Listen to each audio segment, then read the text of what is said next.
যে কসিদার ভেতর আছে বরফি সাহেবের আব্দুল কাদের জিলানী রহমতুল্লাহ আলাইহির এই কসিদা আমরা পাঠ করি এবং এর ভেতর এইভাবে বলা হচ্ছে যে সারা পৃথিবীকে আমি একটা সরিষার দানার মতো দেখি।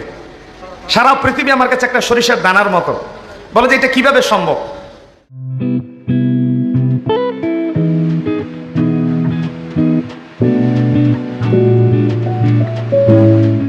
কাবু সালে মোহাম্মদ সলিমুল্লাহ সাহেব হুজুর চমৎকার একটা কথা বলেছেন যে তরিকতের কাদেরিয়া তরিকার যে গুরুত্বপূর্ণ কিছু বৈশিষ্ট্যের কথা বললেন। এই যে কসিদা আমরা পাঠ করি, কসিদার ভেতরে যে সমস্ত কথা আমরা যখন সুন্নতি মাদ্রাসার ছাত্র, আমাদের আজকে ডক্টর ওলিউল্লাহ মুঈন সাহেবের শ্বশুর, আমাদের বিশ্বাবর যাকে খুব পছন্দ করেন আমাদের আল্লামা মাহমুদুল হক, আমি আজহারিও বলি আল মাদানিও বলি হুজুরকে, হুজুর একটা গোলক নিয়ে এসে একদিন আমাদের সামনে বললেন, হুজুরকে একটা প্রশ্ন করলাম, হুজুর যে কসিদার ভেতর আছে বরফি সাহেবের আব্দুল কাদের জিলানী রহমতুল্লাহ আলাইহির এই কসিদা আমরা পাঠ করি এবং এর ভেতর এইভাবে বলা হচ্ছে যে সারা পৃথিবীকে আমি একটা সরিষার দানার মতো দেখি। সারা পৃথিবী আমার কাছে একটা সরিষার দানার মতো। বলে যে এটা কিভাবে সম্ভব? তো হুজুর আমাদেরকে জবাব দিয়েছিলেন, একটা সুন্নতি মাদ্রাসার অফিস থেকে একটা গোলক নিয়ে আসলেন, বলে যে বাবা এটার নাম সৌদি আরব, এটার নাম ইয়েমেন, এটার নাম ইরান, এটার নাম ইরান, এটার নাম জর্ডান, এটার নাম শ্রীলঙ্কা, এটার নাম ব্রাজিল, এটার নাম ক্রোয়েশিয়া।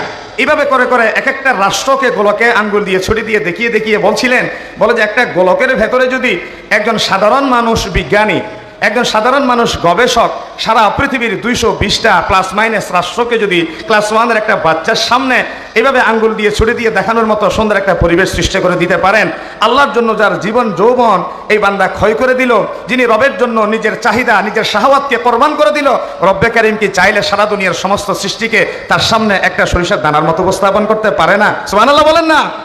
আল্লাহর ওলিদের জন্য আল্লাহ এইভাবে করে দিতে পারেন।